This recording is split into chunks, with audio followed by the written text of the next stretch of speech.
Welcome back to my book channel. My name is Lauren from Lady Lauren Explorer, and today is another cover-to-cover special edition. It is a arranged marriage with so much tiny drama that I was just like, what? And it's the first book in a series. This is Broken Bride by Stella Gray, and when I tell you that this cover is really beautiful, it's really beautiful. Look at that foiling. But the back is what gets me, because I love how realistic this really looks. So in this series, there's 9 books in the series, but each 3 books follow a different brother. So Dante is an a-hole. We already know that about him. And Francesca is a woman who is taking on her family's wine-nerd. She went to Italy to study. She got an MBA. I think that's how you say it, MBA, in the whole world of winery. She was there where great wines are made. So yeah, so she comes back to travesty. Her vineyard home is not producing anything. The fields are just amok.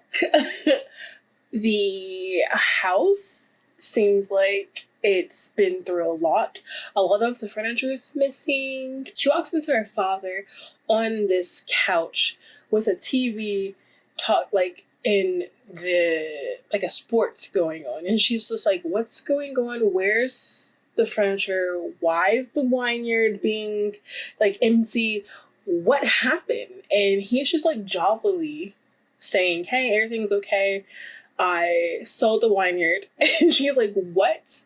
I did all this. I went to Italy to take over this vineyard, and I come back and you sold it. And who did you sell it to? And he says, Dante's family. Also, she is attached to the deal to be married to him. And he goes, it was either her or her little sister, her baby sister at that. So who is she going to choose? Herself. She's going to sacrifice herself to save her sister from being with Dante, because everyone in their whole entire town knows that Dante is an a-hole. A mega one. But this is dual perspective, so we get Dante's perspective first, actually. And we first see him at a funeral of his father's with his 2 brothers. Dante is the older brother. He is now taking over the family business, which is mafia ties with legitimate business as well. But he is forgiving debts, taking on debts, giving favors. But when it comes to the Abbott favor, he was going to forgive it, and then something happened. And there you go. They get engaged, they get married, and a lot of things happen. A lot. I read the complete series. So let me tell you, after the first book, we kind of get, in the first book, we kind of get this person that keeps calling Francesca. We don't know why. I kind of figured that this person was just going to be an old lover who is coming back into her life, because whenever this person calls, she even tossed her phone on the highway when the person called, and her sister answered the phone. She tossed it. Then the cliffhanger happened.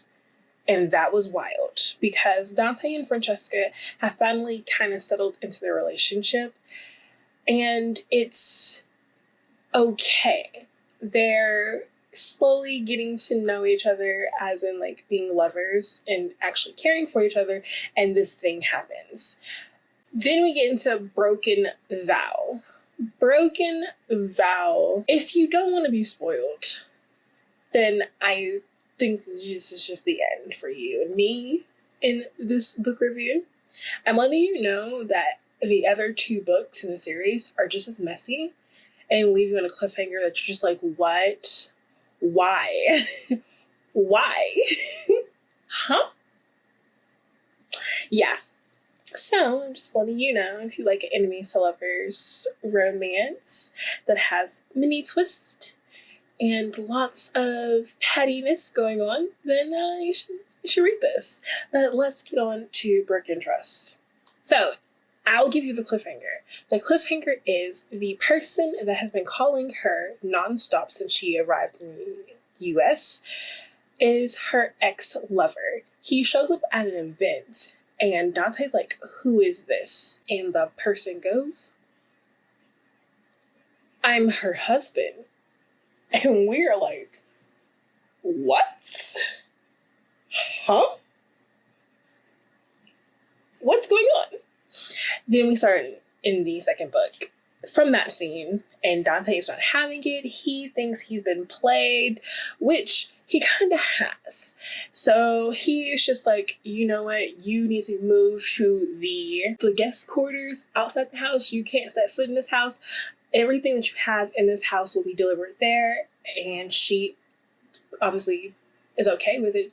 She sometimes fights it and uses sex to fight it, but Dante takes the sex but doesn't really like concede with it, or was it concede anything. So she just gave him free sex. But then we get the whole, her feelings for Dante is coming into question because she really now knows that she loves Dante and not her husband. Her husband comes in and he is just gung-ho about everything. And Dante is taking over her Wynard. So her husband and her have to figure out what they're going to do with the Wynard. But then we find out that in the contract, it didn't specifically say Dante had control of the Wynard when he married her. It just said the person who marries Francesca owns the Wynard. Who married Francesca? Her husband from Italy. So now he doesn't have the Wynard. And there, her and her husband are stuck with it. And her husband wants to sell it.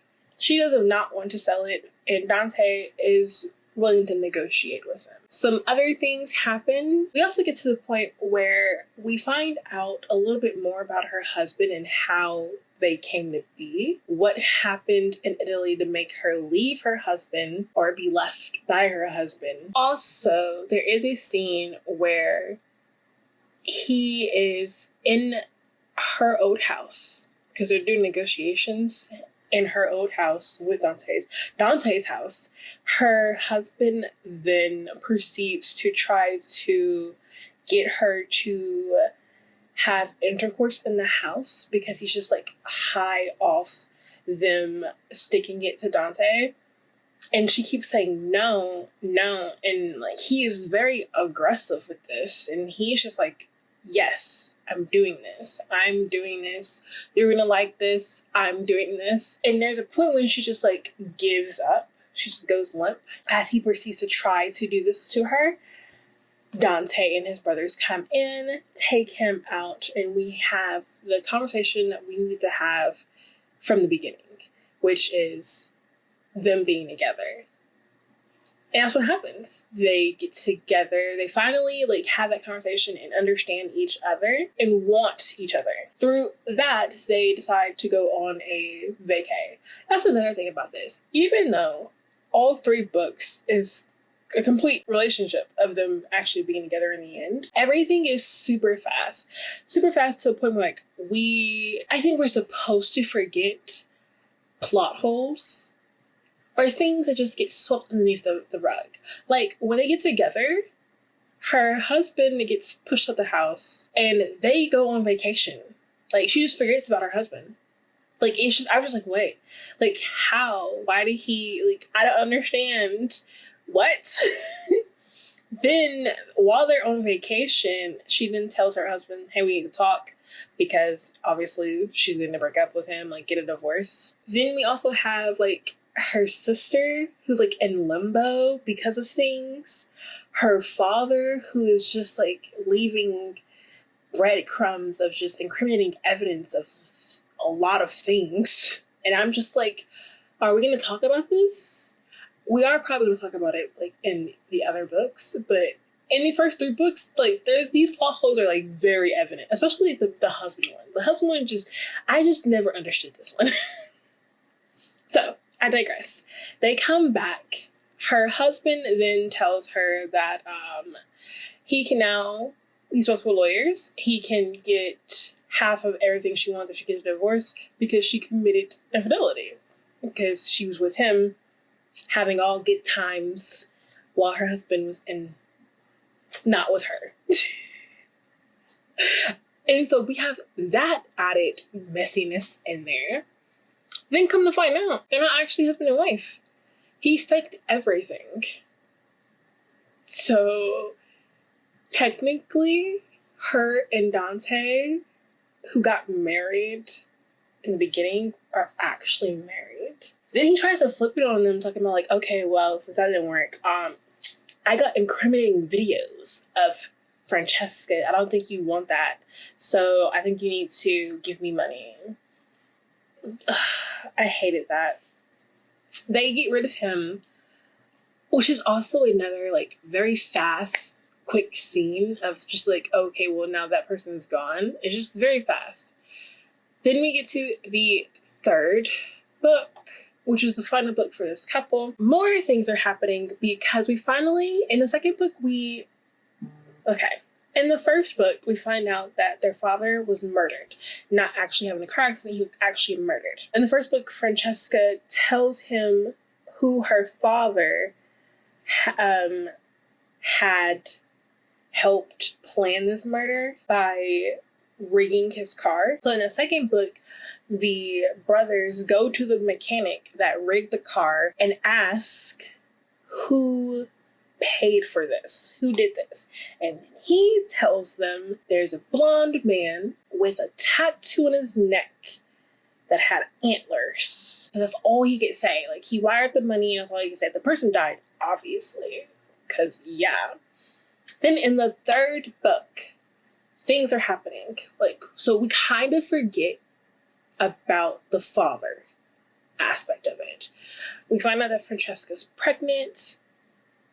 They sort of get kind of kidnapped in their own home. A lot of things are happening. It's supposed to be like a little tie-up. But then the end happens. And I mean like the end where it's the extended end. Francesca is picking out baby colors and she asks her baby sister to pick colors with her, knowing her baby sister hates decorating. She sends pictures of the colors and her sister sends pictures of her and her bodyguard, who is also her lover, on her horse. And in the picture, Francesca's like, I was going to show Dante this picture, but I'm pretty sure he doesn't want to see how I think this bodyguard is sexy. So she doesn't show him. But in the picture is Francesca's baby sister, and behind her, with no shirt on, which probably looks very great, a 6-pack and a V, is a blonde guy with a tattoo on his neck that has antlers. And that's how they end it.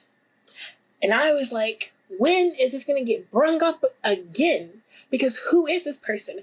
I was literally trying to figure out if Dante's family hired this bodyguard or if Francesca's mother hired this bodyguard, because this bodyguard is the person that put out the hit for Dante's father. So who is he working for in order for him to be like lovey-dovey with Francesca's baby sister, who's married to Dante, the person he put a hit out's father? Like, I don't understand. And that was just like the end. I also, like, the other 2 brothers don't have a relationship with Francesca's family besides Francesca being in probably the background. So I want to know, but I don't want to read the other brothers' point of views. If you get what I mean? I don't know. That plot hole just got me and I was so mad. I just want someone to tell me who he is and how he pertains to the rest of the series. But yes, this first book did get me hooked. So yes, this first book is great. Just to let you know. Love that. My name is Lauren. I post a video Monday, Wednesday, Friday, sometimes Sunday, so please be subscribed so you can get notified when I have uploaded. And yeah, I hope you'll have a wonderful day, evening, night, wherever you are. Bye.